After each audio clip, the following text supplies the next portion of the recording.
CBN Professional. Uma parceria com o jornal Valor Econômico. Olá, eu sou a Juliana Prado da CBN. E eu sou a Estela Campos, editora de carreira do jornal Valor Econômico. E começa agora mais um episódio da nova temporada do CBN Professional, que é uma parceria da CBN com o jornal Valor Econômico. Aqui você encontra dicas sobre gestão, carreira e negócios para inspirar você. E nessa temporada tem uma novidade. Além de nos ouvir, você também pode nos ver. O vídeo desse episódio já está disponível nas plataformas digitais da CBN e também do Valor. Então ajeite os seus fones de ouvido, aumente o som do seu tablet, do seu computador ou da sua TV, porque a partir de agora nós vamos aprender muito por aqui sobre os novos desafios da liderança.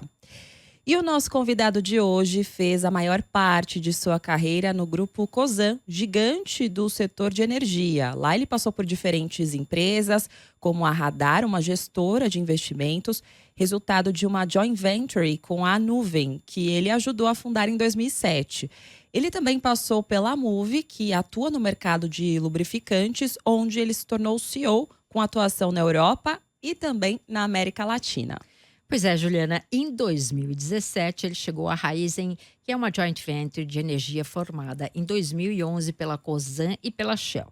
Ele começou lá como vice-presidente executivo de logística, distribuição e trading. Chegou ao cargo de CEO em 2020 e ele comandou o maior IPO de 2021, a oferta pública de ações da companhia. E o nosso convidado, ele é engenheiro de produção. E antes da Cosan, ele trabalhou na Danone e na Unilever.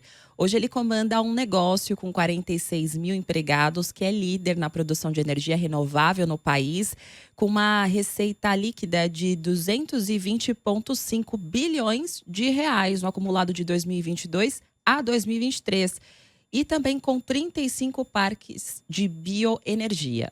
Bom, ele é um super defensor aí da energia limpa, aposta em inovação e lidera também o grupo de trabalho B20 de transição energética no G20, que é aquele fórum de cooperação econômica internacional formado por 19 países entre nações desenvolvidas e emergentes e também pela União Europeia. É G20 que vai acontecer este ano aqui no Brasil. Bom, spoiler dado, nosso convidado de hoje vai contar muito ao longo desse episódio sobre a sua atuação e os desafios na criação de alternativas mais sustentáveis na área de energia. Hoje a Estela e eu vamos conversar com o Ricardo Mussa, que é CEO da Raízen. Tudo bem com você? Muito obrigada por aceitar o nosso convite. Tudo bom, Juliana? Tudo bom, Estela? Uma delícia estar aqui. Bem, obrigada, viu?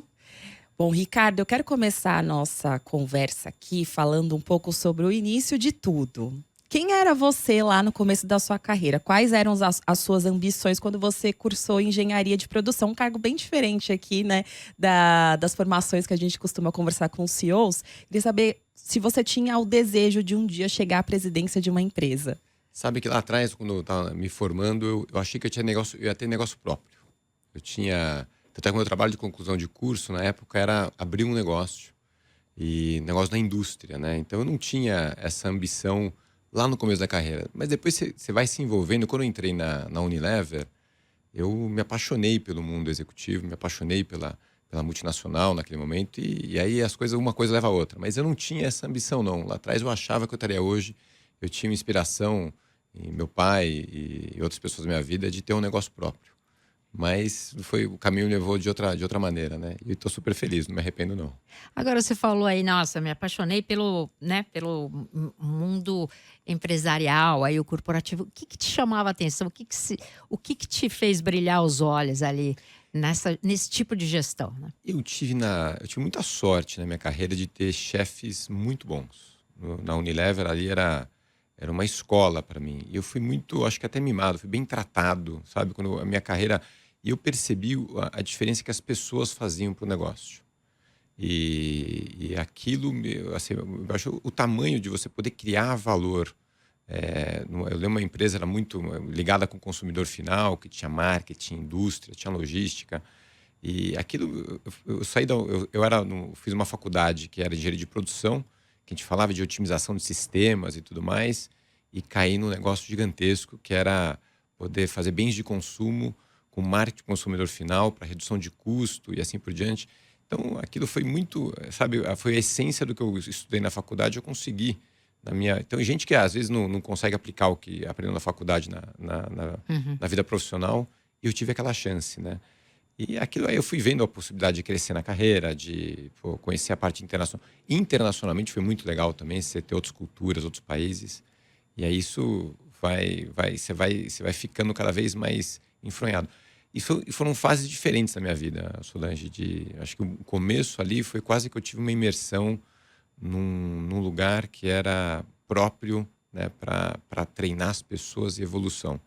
Depois que eu fiz uma carreira mais de assumir o comando das coisas. Então, eu acho que eu tive sorte também de estar no lugar certo, com as pessoas certas ali. E as oportunidades apareceram para mim, né? O Ayrton Senna falava, né? Quanto mais você treina, mais sorte você tem. Acho que eu tenho um pouco disso na minha vida também. Agora, é uma coisa interessante, né? Porque antigamente você tinha uma carreira, né, nas empresas que você ia evoluindo, assim. Hoje a gente fala muito sobre como você estrutura a carreira para o jovem, né? As carreiras horizontais, as carreiras, né, que vão se construindo ali com as oportunidades. Eu queria que você comentasse um pouquinho, né? Como é que você vê hoje, né?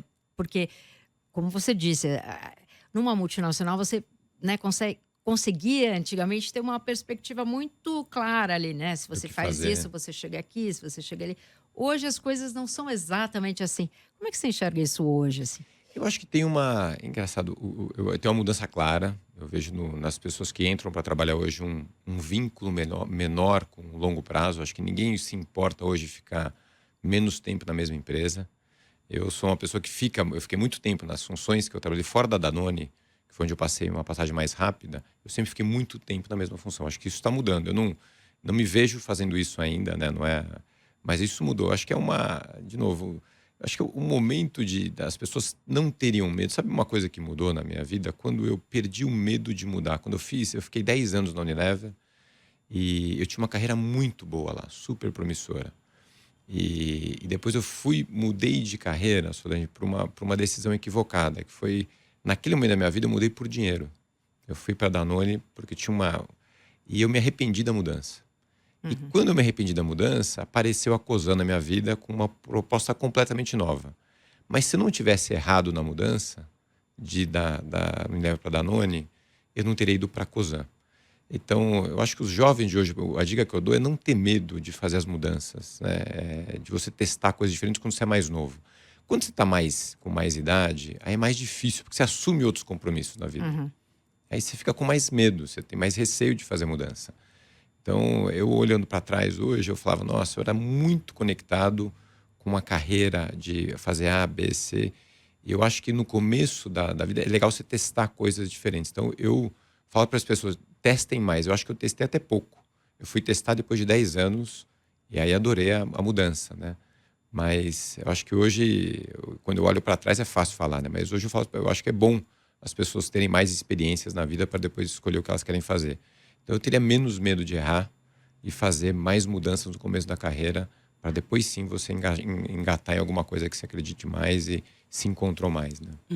Ricardo, você falou que teve ótimos chefes, né? Quais aprendizados que você pegou deles e que você leva até agora e que você aplica na sua gestão?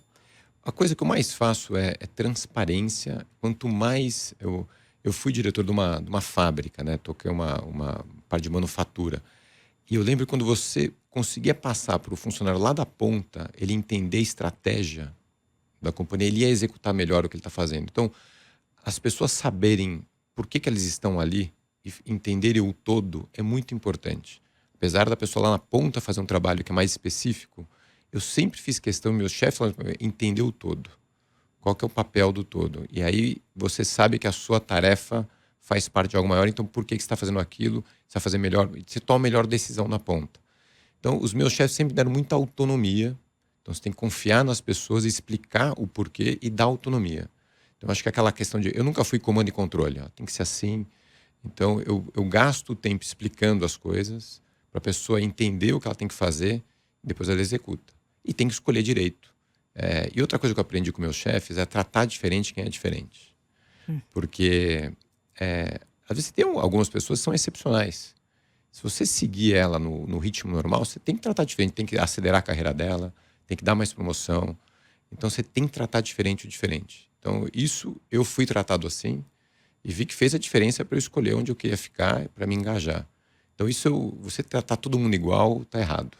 Então tem que saber que tem gente que tem mais potencial, menos potencial, tem outro estágio de vida e trata diferente dos diferentes. Quando você, lá em 2007, né, que você tinha, vamos ver se tá certo, 32 anos. 32 anos. Você foi convidado, né, para ser CEO de uma startup ali, né, da Cosan, né? A Radar. Como é que foi que surgiu essa oportunidade? Assim, você está falando bastante, né, fazer carreira numa mesma empresa. Como é que você cava uma oportunidade numa empresa? E outra coisa que eu queria saber, assim, essa oportunidade surgindo, é possível alguém dentro de uma empresa que está há muitos anos falar assim, não, eu não quero fazer isso? Boa, essa história é super legal. Essa foi acho que a virada da minha vida foi muito essa. Eu conheci o controlador da Cosan, que chama Rubens Ometo, muito antes, lá em 2002, se não me engano. Ele queria me contratar para trabalhar na Cosan. E eu estava tão bem na Unilever que eu não aceitava. Ele me chamou 3 vezes para conversar e nas 3 vezes eu recusei. Uma hora eu ia morar fora do Brasil e eu falei não para ele várias vezes. Tanto é que a última vez que eu fui falar com ele foi engraçado, que eu entrei numa sala de reunião e eu fui lá engenheiro, né? Eu fui com o meu pacote de benefícios. E aí ele olhou para mim assim com uma cara meio brava e tal. E aí eu falei, porque eu tô organizadinho, né? Aí quando eu tô na terceira ali no meu pacote de benefícios, ele bate na mesa e fala, você vem, me ofereceu um valor altíssimo na época. Você vem por tanto? E eu na hora não sabia se ele tá brincando ou não. Isso era 2006. 2004, acho. E aí eu falei, não. Aí eu não respondi. Ele falou, tá vendo, moça? Ele me chama de moça, né? Você tá muito apaixonado pela Unilever para vir trabalhar na Cosan. Então, acabou a conversa. 2 minutos depois ele levantou e foi embora. Aí ele foi até o elevador e falou, olha, mas eu gostei de você. Então um dia eu te ligo quando tiver algo bacana para te oferecer. Aí ele teve ideia de montar essa startup. E eu tava naquele momento na Danone e não estava feliz. Então ele me ligou no momento que eu já tinha saído da Unilever pela razão equivocada. Ele falou, olha, agora eu tenho uma proposta para te fazer. Eu falei, aquele valor no telefone? Ele falou, não, você não aceitou a primeira vez. Então vem aqui, mas eu vou te propor fazer uma startup. E naquele momento eu também tinha minha esposa, estava bem na carreira dela. Aí eu falei, quer saber, se eu não arriscar agora, eu não vou arriscar mais. E aí eu tomei a decisão de sair. E foi a melhor coisa que eu fiz. Foi assumir um negócio. Aí foi tudo. Porque você imagina, Solange, eu perdi o medo. E quando eu vi que era possível ser bem-sucedido fora do meu mundo lá da Unilever, que era todo controlado, eu fiquei outra pessoa. Porque daí aí deu certo a Radar, aí depois fui para Move, então aquilo para mim foi muito importante. Era super novo ainda, mas eu perdi o medo ali e eu agradeço muito o Rubens nessa hora, porque ele foi o cara que me fez isso. Mas não foi uma decisão simples, não. Se eu não tivesse num outro local que eu não estava tão feliz, talvez eu não tivesse saído. Quer dizer, tem um momento certo de dizer não para uma proposta, né? Não é toda vez que a gente... Não é toda vez. E você vê que, né, insistiu e deu certo. Sim. Só um parênteses aqui para quem estiver nos ouvindo, é só rolar o feed aqui do CBN Professional. A gente conversou com o Rubens Ometo, tem um episódio sobre ele fala sobre a carreira dele também, interessante, até para cruzar esses 2 episódios. Ricardo, em 2014 foi a vez de você presidir a Move, né, empresa de lubrificantes também da Cosan. Em 2020, você se tornou CEO da Raízen. Mesmo se tratando de empresas do mesmo grupo, tem algo que você precisa se adaptar aí no seu estilo de liderança? Se sim, como é que você procura fazer isso? Olha, muito. Quando o tamanho das empresas, assim, quando você muda, quando você vai crescendo na carreira e se assume um papel de CEO, você você não está mais no controle no sentido de fazer as coisas você mesmo. Então você tem que confiar nas pessoas e tem que delegar. Isso é muito difícil no começo, porque quando você é bem-sucedido, eu fazia a minha apresentação, eu fazia o meu Excel, eu adorava mexer em Excel. Depois eu nunca mais mexi em Excel, nunca mais peguei um PowerPoint, você tem que fazer as pessoas. Então foi uma mudança, a dificuldade para mim foi conseguir delegar. É conseguir largar e deixar os outros fazerem, fazer eles fazerem melhor. Esse para mim foi o passo mais difícil de mudança profissional. Quando eu fui para a Raízen, a escala era outra. Então, quantos mil funcionários? São 46 mil funcionários, né? São várias empresas dentro lá. Então eu tenho lá dentro, eu tenho CEOs lá dentro. Tem uma pessoa que toca a parte de mobilidade, que é combustível, 8 mil postos de combustíveis. você tem 35 parques de bioenergia, você tem a Oxo, que é uma divisão de varejo, então eu tenho praticamente lá pessoas muito sêniores embaixo de mim. Então, e pessoas que têm uma experiência de vida que você não precisa ensinar para ela muita coisa. Agora, você tem que dar o norte, tem que escolher bem as pessoas. Esse é o ponto para mim muito importante, é escolher bem o time. O time não pode ser todo mundo igual, você não pode ter só atacante, não pode ter só zagueiros, tem que formar um time com... E é difícil quando você tem pessoas que são muito diferentes no time, como é que faz o time funcionar? Então hoje eu gasto muito mais tempo com pessoas, gestão de pessoas, gestão de time. E quando você tem um time bom, ele vai saber fazer a parte operacional. Eu não preciso saber de plantar cana-de-açúcar, eu não preciso saber de tocar um posto de combustível. O meu time sabe. Agora, montar as pessoas certas, e são momentos diferentes da vida de uma companhia. Eu estava na Moove, era uma expansão internacional.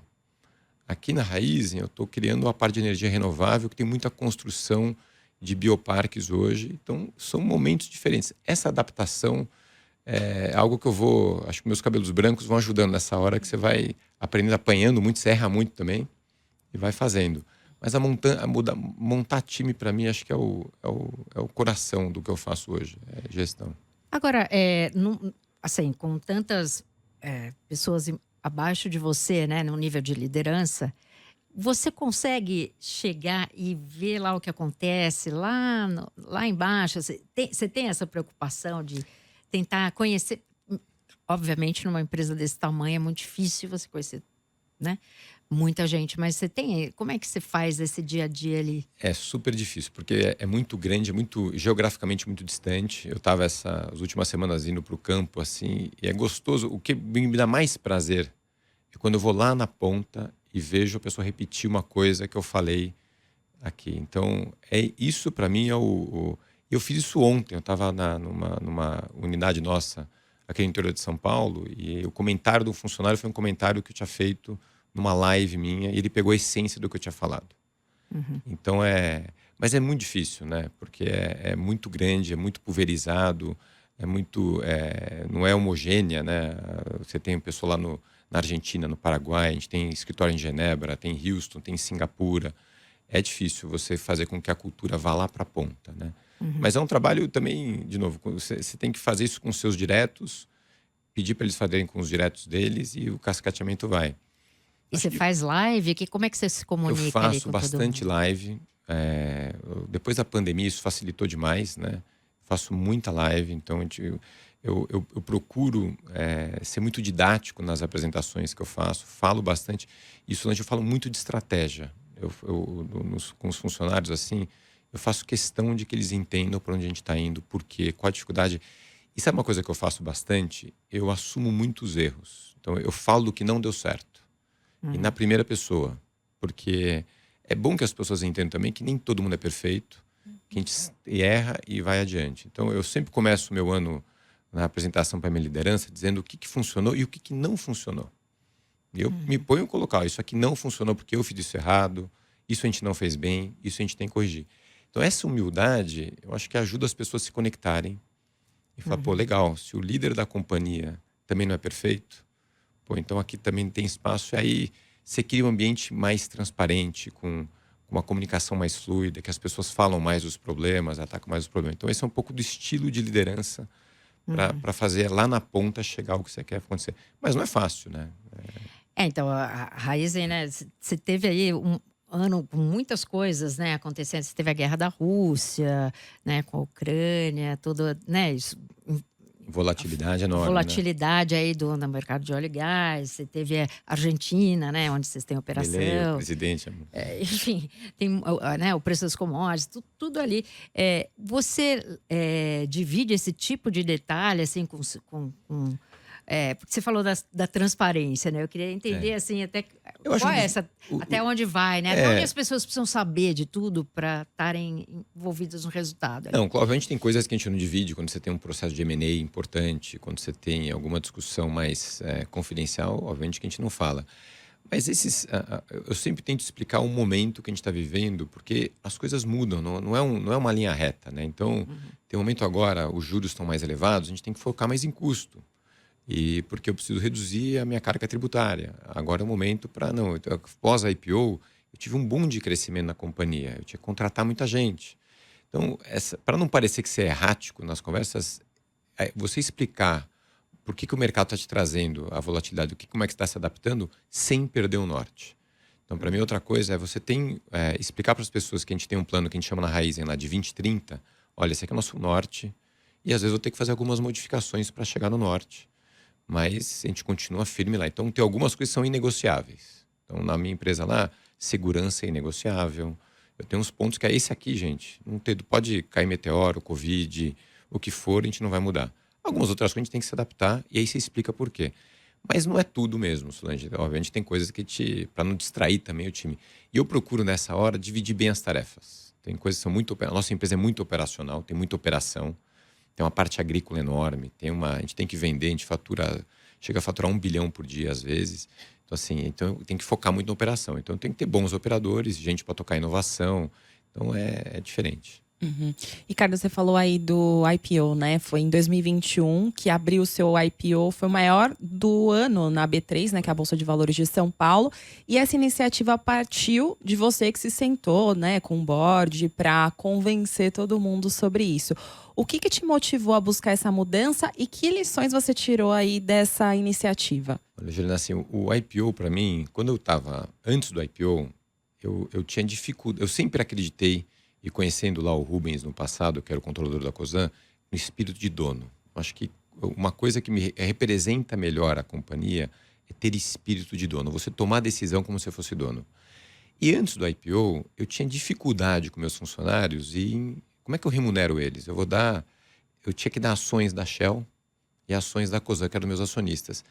E não tinha um link direto do resultado da Raizen com o resultado da Shell. Então, se a Shell fosse bem, o cara ganhava dinheiro. Então, para mim, o IPO tinha uma função também de quando eu poder dar stock options para meus funcionários. E isso cria espírito de dono, porque o cara se sente dono da companhia. Então, quando eu falo do IPO, eu tinha 3 motivos para fazer o IPO. O primeiro motivo era capital, você levantar recursos para o plano de crescimento que a gente tinha. A gente levantou quase 7 bilhões de reais. O segundo motivo era você criar um ambiente de espírito de dono, dando stock option para as pessoas, se linkar as pessoas. E o terceiro, quando você tem uma empresa de capital aberto, você facilita a M&A. Se vocês olharem para trás, a gente comprou o segundo maior player do mercado sucrocoleiro, que era chamado Biosev, da Louis Dreyfus, trocando ações. Então, eu achava que a companhia, capital aberto, me traria esses 3 aspectos, né? Então, isso era muito importante para mim naquele momento. E aí eu tive que convencer o conselho, que foi difícil convencer o board, o conselho da Raizen, porque ambas as empresas, Cosan e Shell, adoram a companhia. Então, quando você faz o IPO, você está vendendo um pedaço da companhia. Aí a Shell olhava para mim, mas eu vou vender um pedaço dessa empresa que eu amo? A Cosan também. Então, eu levei um plano dizendo, olha, se a gente fizer isso, a gente vai criar espírito de dono, a gente vai ter mais possibilidade de acessar mercado de capitais, M&A. E aí, eu consegui, você tem razão, assim, um dos méritos que eu acho que eu tive mesmo foi convencer o conselho de fazer isso e ir adiante com o IPO. Então, eu olho para trás, eu fico super feliz de ter conseguido ter feito o IPO da companhia. E você vê o engajamento que a gente tem na companhia hoje com o negócio, melhorou muito. O entendimento das pessoas do que é Raizen. Então, obviamente que a ação tem que performar agora. A gente tem que performar melhor as ações para a profecia, né? Se tornar uma profecia, né? Do que eu falei lá atrás. Mas eu tenho muito orgulho de ter feito esse papel, de ter conseguido convencer o conselho e ter feito o IPO da companhia.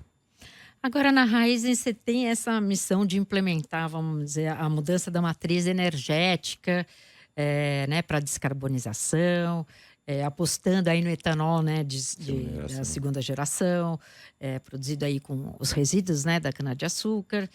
Como líder, como é que você tem feito aí para garantir essa transição, para levar as pessoas junto e, enfim, pensar junto com você isso aí? Você tem que, assim, a paixão que eu tenho, Solange, eu nunca imaginei que eu estaria nessa posição que eu estou hoje. Eu tenho um orgulho enorme e isso que eu passo para as pessoas. São poucas as empresas que genuinamente podem contribuir para a redução das mudanças climáticas. A Raizen é uma delas. A gente é a maior empresa agrícola do mundo. A gente é uma das maiores empresas de biocombustíveis do mundo. A gente tem um plano ambicioso de expansão que faz a diferença. Então, explicar... Eu lembro que até antes do IPO, eu vi meus funcionários contratar gente no mercado, eles falavam, vem trabalhar na Raizen, a gente é grande, a gente entrega. Mas isso não é o propósito que a gente tem lá dentro, que eu fiz uma comparação outro dia, até meu pessoal de comunicação falou, nossa, tem que tomar cuidado com essas comparações. A gente pegou o site da Tesla, mostrava a quantidade de emissões evitadas pela Tesla desde a criação da companhia. Cada carro elétrico rodando no mundo. E o que a Tesla tinha feito em 12 anos de vida, a Raízen fazia em 4 meses. A gente era muito melhor que a Tesla. Então, nessa hora, você explicar para o funcionário o que a nossa empresa significa e o propósito dela na transição energética, que é produzir biocombustível a partir de resíduo, por exemplo, não tem nada mais sustentável que isso. Então, quando eu volto para casa hoje, as minhas 2 filhas, elas querem trabalhar na Raízen. Você fala com ela, tem uma esposa que é juíza. Você chega para minhas filhas, ela fala assim, o que você quer? Não, pai, minha filha menor falou outro dia, pai, quantos anos você vai ficar como presidente da Raízen? Você vai ficar mais 13 anos? Eu falei, por que 13 anos? Não, porque eu fiz as contas aqui, eu vou estar me formando. E aí, se você for CEO da Raízen, vai ser mais fácil trabalhar. Mas isso é um pouco do reflexo, Lange, do que eu quero que os funcionários sintam. Porque esse orgulho de estar na empresa, de ter um baita propósito para trabalhar, você vai atrair os melhores talentos para estar aqui dentro. Quer dizer, tangibilizar aquilo que você está fazendo. E é palpável, porque o que a gente está fazendo hoje é o que muita empresa está... E não é PowerPoint. Né? Você pega a nossa planta de etanol de segunda geração, não é um PowerPoint. Você vai lá, é hoje. Eu vejo muita empresa com meta de 2050, onde a Raízen está hoje. Então isso é tangibilizar, você falou muito bem, é tangibilizar esse plano para ter um engajamento. E quando você tem um engajamento, aí é diferente. Aí as pessoas trabalham de forma diferente. Elas vêm para o escritório todo dia de manhã, não porque estão obrigadas, porque adoram estar ali, né? E vão querer ficar lá. E se atrai os melhores, se fica com os melhores, né? Agora, a inovação, né? É super importante ali, né? Na companhia que tem essa ambição aí, né? De mudar a energia. Como é que vocês trabalham essa questão da inovação aí dentro, né? Assim, para incentivar as pessoas, essa coisa da inovação. Você falou um pouco, né, da vantagem do líder falar, eu erro, né? Então as pessoas também podem errar. Como é que funciona a inovação aí? Então, vou dar um exemplo da minha carreira, que depois eu conto essa história para as pessoas entenderem. Lembra que no começo da conversa aqui a gente falou que eu estava naquela empresa Radar, que comprava fazendas. E o dia que a Cosan me convidou para sair da Radar e assumir outra empresa do grupo, o próprio Rubens, que eu já mencionei aqui algumas vezes, me chamou para uma conversa e me deu eu vou te dar um feedback muito duro. Eu falei, por que, Rubens? Não, porque ele falava assim para mim, na Radar, que era a empresa que comprava fazendas, você comprou, ele lembrava do número, 552 fazendas e nenhuma deu errado. Mas e aí, você não gostou? Não, quer dizer que você arriscou pouco, porque ninguém é perfeito. Então deve ter passado umas 3 mil. Aí, então, isso aqui é feedback. Mas esse é um feedback. Eu até pensei na época, eu devia ter errado umas 2 ou 3 para, né? Mas qual que era a mensagem dele para mim? Tudo bem você arriscar um pouco mais, inovar um pouco mais, porque você vai conseguir mais. Então eu saí de lá, esse é o espírito. Agora, para você ter esse espírito, você precisa ter um backup ali, né? E precisa ter um pouco de tolerância, né? Com errar e corrigir o erro. Não quer dizer que a gente quer que as pessoas errem. E inovação é isso. Inovação, se você pegar a nossa grande inovação, que é o etanol de segunda geração, a gente demorou quase 8 anos. O primeiro ano de produção da planta, do etanol de segunda geração, a gente não conseguiu fabricar etanol nem para abastecer a Kombi que levava a turma do refeitório até a planta. E a gente não desistiu, teve que ter resiliência. E você tem que... Agora, uma coisa que eu faço lá dentro é separar bem. Porque como a gente tem uma operação muito forte, eu tenho medo também de ter muita mistura. Então, eu tenho a galera foca aqui na operação, e tem uma turma que vai poder errar um pouco mais e fazer mais inovação. Mas você tem que ter um pouco de tolerância para o erro. Agora, na Raízen, você já falou aqui, né, que você tem o melhor dos 2 mundos ali, né? Porque tem um propósito, né? Você tem para contribuir, né, para a energia limpa e entregar resultado com isso, né? Baseado nisso. Mas há momentos em que essas 2 coisas, né? Você tem a necessidade aí de manter os resultados, aquilo que seria mais sustentável para a sociedade. De vez em quando, como é que você lida com esse... Porque em algum momento, né? Tem uma escolha ali. Tem. E sabe, as coisas mais difíceis é quando você tem que focar mais, às vezes, no curto prazo em detrimento do longo. Isso é difícil, Solange. Já é uma... E às vezes não tem jeito. Você vai ter que tomar uma decisão que, que você tem que tomar uma decisão, por exemplo, quando os juros muito elevados num país como a gente está vivendo hoje, a gente tem que focar mais em gerar mais caixa no curto prazo. E às vezes gerar mais caixa no curto prazo, você vai ter que abrir mão de alguns bons projetos no longo prazo. Essas decisões são decisões que a gente tem como CEO, você tem que tomar no dia a dia, são difíceis, mas é parte do nosso trabalho fazer isso. E a gente nem sempre acerta, mas eu tenho assim, tomado muitas decisões ultimamente, assim, de olhar esse trade-off entre o... E aí eu procuro me consultar muito, então eu falo muito com o meu próprio time de baixo, o que eles pensam, falo com o meu conselho, eu evito também assim, ser muito introspectivo e pego muita opinião. Mas tem umas horas que você tem que tomar decisão, por mais que seja dura e sozinha, você tem que tomar, e tenho tomado assim, decisões difíceis na minha vida e vamos nessa. E o importante é, de novo, tem que tomar decisão e se não deu certo, corrige rapidamente. Eu acho que o que não pode é ficar não tomar decisão. Ficar postergando é mais difícil. Uhum. No começo do episódio, a gente falou que você lidera o grupo de trabalho B20, né, de transição energética no G20. Ano muito importante para o Brasil, porque esse evento vai acontecer, enfim, está acontecendo uma série de eventos ao longo do ano, né? Em novembro vai ter mesmo, de fato, o G20. Conta um pouquinho pra gente como é que você caiu aí nessa liderança desse trabalho. Como é que funciona? O B20 é um grupo do setor privado que ajuda o B20 nas políticas que vão ser discutidas lá no G20. Né? Então é muito legal. 2 anos atrás, quando o G20 estava sendo presidido pela Indonésia, o cara que tocava o B20 na Indonésia me ligou. Não sei como ele me achou, acho que pelo porte da raiz, e falou: você não quer vir ser co-chair do grupo de transição energética? Eu aceitei. E foi muito legal. Então, eu trabalhei já, não como chair, não como principal cara da transição energética, no B20 da Indonésia, e depois no B20 da Índia me ligaram de novo. Então, os caras gostaram do meu trabalho, minha contribuição, me chamaram de novo.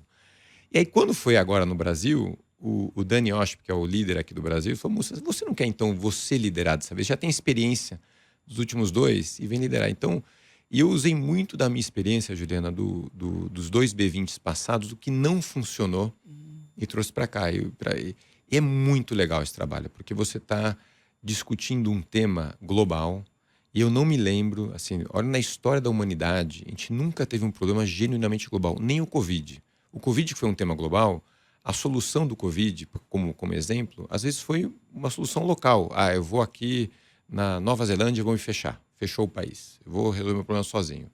Na questão da transição energética, das mudanças climáticas, esse é um tema que não adianta a Noruega se eletrificar inteira se o resto do mundo não fizer o papel deles. Uhum. Então a gente tem um problema que o mundo tem que atuar junto. Então no B20 eu tenho lá, eu escolhi, você como líder escolhe CEOs de negócio. Então eu peguei um cara da China, um cara da Índia, um cara da França.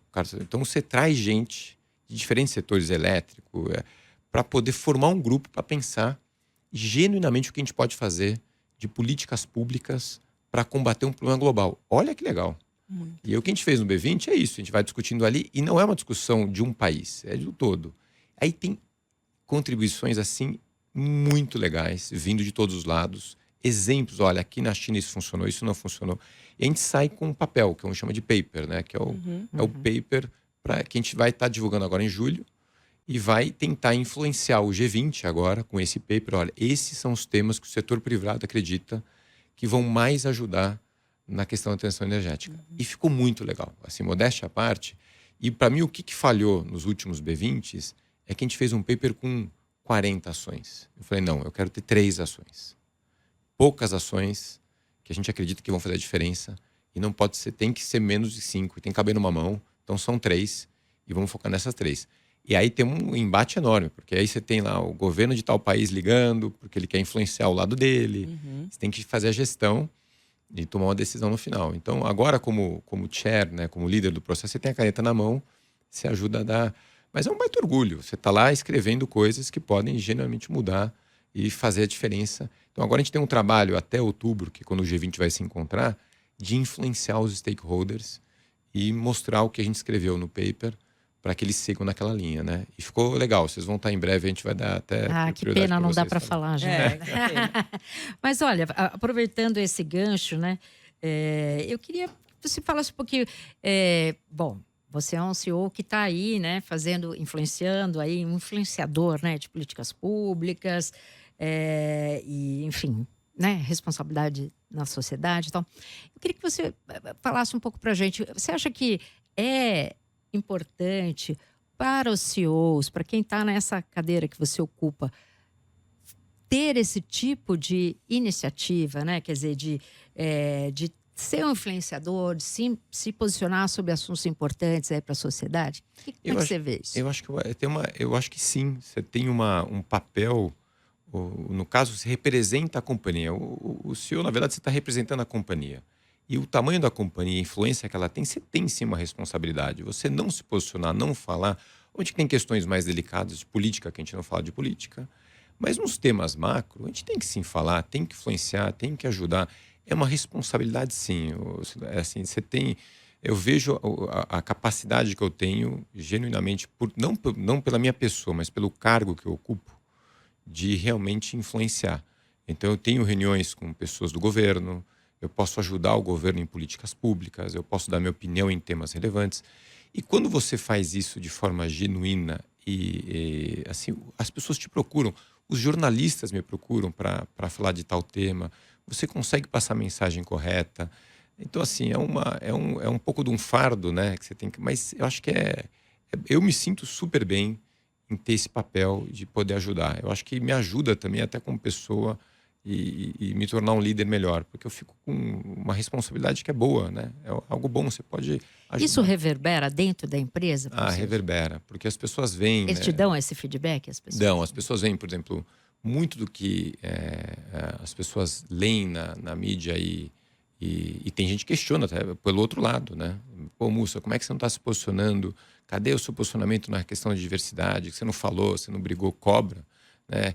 O que eu já dei de fora, Solange, eu fui fazer uma live e falo uma palavra equivocada. Assim, sabe que você usa um termo que hoje em dia você tem que tomar muito cuidado. E aí o que eu recebo de enxurrada de feedback duro, né? E aí você tem que ouvir e falar. Então, acho que você fica com uma cara mais de figura mais pública, você tem que tomar mais cuidado, mas é bom. Eu não tenho medo desse papel, não. É um papel bom, você tem que abraçar. Eu acho que isso ajuda, sabia? De certa forma, se você não tem nada aqui você não está só direcionando o melhor só para a companhia, mas para a sociedade como um todo, eu acho que é super benéfico para a companhia também, entendeu? Uhum. Internamente, como é que é conduzir o processo de inovação, assim? Como você prepara as pessoas até para criar um ambiente que fomente essa pesquisa por novos tipos de combustíveis, né? Porque, como você falou, a gente está atrás de tentar resolver essa solução, né? Uma solução que seja de fato efetiva. E como é que você estimula isso dentro? Eu sempre vou eu sou muito fundamentalista, gerando as coisas. Então eu falo assim, olha, a gente tem algo, a gente não vai fazer... eu, na minha vida, tinham dois grandes pensadores, tanto o Michael Porter como o Prahalala, eles falavam muito de vantagem competitiva. Então eu falo, o que a Raizen faz bem? Então a gente não vai querer inovar em coisas que a gente não tem vantagem competitiva clara. Então no nosso caso ali, a gente tem a cana-de-açúcar, é o nosso coração. A planta é a melhor planta na conversão de energia solar em biomassa. Então a gente torna a nossa inovação muito em torno daquilo que a gente faz bem. Então eu procuro fomentar as pessoas, esse é o fundamento, e aí eu mostro o tamanho da oportunidade. Então, no caso da cana-de-açúcar, vou dar um exemplo, depois eu vou falar um pouco de combustível. Mas no caso da cana-de-açúcar, a gente aproveita muito pouco do que a planta tem. A gente aproveita basicamente 1/3 da energia, aquela captura do sol. Então a gente tem outros 2/3 que a gente não aproveita ainda. Fala, gente, como é que a gente vai, com tecnologia, aproveitar isso? Então é em volta disso. Aí você mostra que tem potencial, você tem que dar verba, então você tem que abrir um pedaço do bolso para a turma poder investigar e trabalhar nisso. Tem que botar as pessoas certas, não adianta você botar um cara, como eu falei do zagueiro, do atacante, não adianta você botar um zagueirão para fazer inovação, tem que ter um cara, e é um cara diferente. Então a gente foi atrás do mercado, eu tenho lá o Matheus, que é o meu líder de inovação, para olhar isso. E você tem que dar tempo também, porque inovação você não pode desistir na primeira... Né? O etanol de segunda geração, isso, a gente demorou 8 anos. Gastamos dinheiro, apanhei muito do conselho, né? Brigando para verba, para acontecer isso. E tem que ter um casamento. Então não adianta ter só inovação sem resultado. Então eu falo para minha turma, não é o ou, é o e. A gente tem que entregar o resultado e fazer inovação. Mas se a gente não tiver um, a gente não vai ter o outro. Então tem que fazer o curto prazo para ter o longo prazo. E aí eu divido essas tarefas dentro da companhia e o pessoal entende. Aí você tem que até remunerar de forma diferente. A remuneração de um cara que está entregando no curto prazo de uma maneira, a remuneração do cara do longo prazo de outra maneira. E as pessoas, por isso que eu falei de tratar diferente os diferentes lá no começo da conversa aqui, você também tem que, até na remuneração, falar, olha, quem estiver nessa área aqui, tem uma remuneração diferente do cara que está nessa área aqui. Então, e é muito difícil. Geralmente, empresas grandes tentam padronizar tudo. E aí o que eu acho que aí se cria um pouco mais de caos. O meu cara de RH lá, de gente, ele fala, pô, você tá... Eu quero ter uma empresa que é diferente mesmo. O estágio da minha divisão de Power, por exemplo, é diferente do meu estágio. Eu tenho um negócio centenário de distribuição de combustível, que eu tenho já um negócio... Agora, eu tenho outro negócio que está nascendo agora, que é a minha divisão de Power, de eletricidade, que eu tenho que tratar quase como uma startup. E você tem que dar governança diferente, remuneração diferente. Aí o cara de recursos humanos fica louco. Ele fala assim, nossa, aí como é que eu vou transferir o cara de um lado para o outro? Mas é parte do processo que eu acredito que é o melhor a fazer. Né? Então, eu tento padronizar pouco nesse sentido e tratar cada área de acordo com o estágio que ela está, inclusive inovação. Bom, a gente está encaminhando aqui Já pro tamo final, O papo né? tá bom e falando vai muito, né? rolando. Não, tá ótimo. É uma delícia, meu, ficar conversando aqui, é gostoso. Bom, a gente vai encaminhando aqui pro final e vamos para o nosso quadro de dicas. Ricardo, eu queria saber o que você faz para desconectar um pouco de tanto trabalho, né? O que você faz para cuidar da sua saúde mental? Nossa, é difícil, sabia, desconectar. Eu sou muito família. Então, minha esposa, minhas 2 filhas, meus pais, eu sou muito perto deles. O que eu faço é sempre quando eu chego em casa, é jantar com minhas filhas e naquele momento perguntar muito do dia delas e comentar do meu dia. Então, isso eu faço bastante. Por isso que elas querem tudo trabalhar na raiz, hein, gente? Elas falam um monte, elas adoram. Então eu faço isso muito. Eu levo elas na escola todos os dias de manhã, quando eu não estou viajando, obviamente. A gente sai muito para comer, a gente gosta de ir para restaurantes novos. Durante a pandemia, eu contratei uma chefe na época lá para ensinar elas a cozinhar coisas diferentes. Porque eu queria que elas tivessem... Eu falo muito de comida, né? Quando eu vou viajar, eu não quero que elas tivessem... Então, minhas filhas comem polvo, comem vieira. Elas fazem de... Então, eu trato a parte da alimentação, cozinhar, inclusive, com elas. Essa é uma parte que eu gosto. E de coisas diferentes, Juliana. Então, isso alivia um pouco a cabeça para desconectar um pouco. Mas eu confesso que é muito difícil, sabia? Mas você cozinha? Eu cozinho. Eu fiz curso de culinária, cozinho com elas. Elas adoram também fazer coisa junta. A minha mais velha, então, uma adora mais doce, a outra não. A gente faz muita coisa juntos. E a questão da culinária, você tem depois o prazer de estar junto comendo. E quando você vai viajar, a gente viaja bastante, a gente vai em restaurantes, é uma diversão, porque você pede comida, o que você achou, cada um pede um prato diferente. Então isso para a gente tornou um hábito bacana, né? E saudável. Outra coisa, a minha esposa, por exemplo, é muito conectada com saúde. Eu estou lendo agora livros conectados com saúde. E aí cuidar da saúde também, da alimentação e da parte esportiva. Mas eu confesso que não é o meu forte. Assim, eu devia fazer mais. Eu não sou bom exemplo na parte eu já fui melhor no passado. A minha esposa é muito melhor do que eu. Ela se cuida muito mais do que eu me cuido. Então, são essas coisas que eu faço. Mas é coisa simples, sabe? Não tem nada de muito diferente, assim. Eu tenho uma oficina mecânica também na minha casa, que eu faço coisas lá de mexer. Adoro ferramenta, né? Trabalhar com as mãos. Mas é isso. Olha só, interessante. É o lado engenheiro de produção. É o lado de engenheiro, é o lado pequenininho de querer construir coisa, de fazer coisa. E, Ricardo, você falou que tá lendo livros mais ligados à saúde, né? O que você tá lendo que você poderia indicar pra gente? Tem um que chama Out Lives, que é muito bom. Tem outro livro que chama Jovem para Sempre. São 2 livros novos assim, que eu tô lendo, que fala muito tanto da saúde mental e dão exemplos. É muito bacana, assim. Minhas filhas falam que eu sou chato, porque eu pego o exemplo lá e falo do exemplo que eu li no livro e coisa que eu acredito. Então, esses são os mais recentes. Assim, um livro que mudou minha vida foi o Atlas Shrugged, né? A Revolução do Atlas, da Ayn Rand, lá antigo. Esse, assim, todo mundo me pergunta, lê um livro. Esse aqui era uma questão mais de filosofia de vida. Mas hoje, recentemente, eu estou mais conectado com saúde.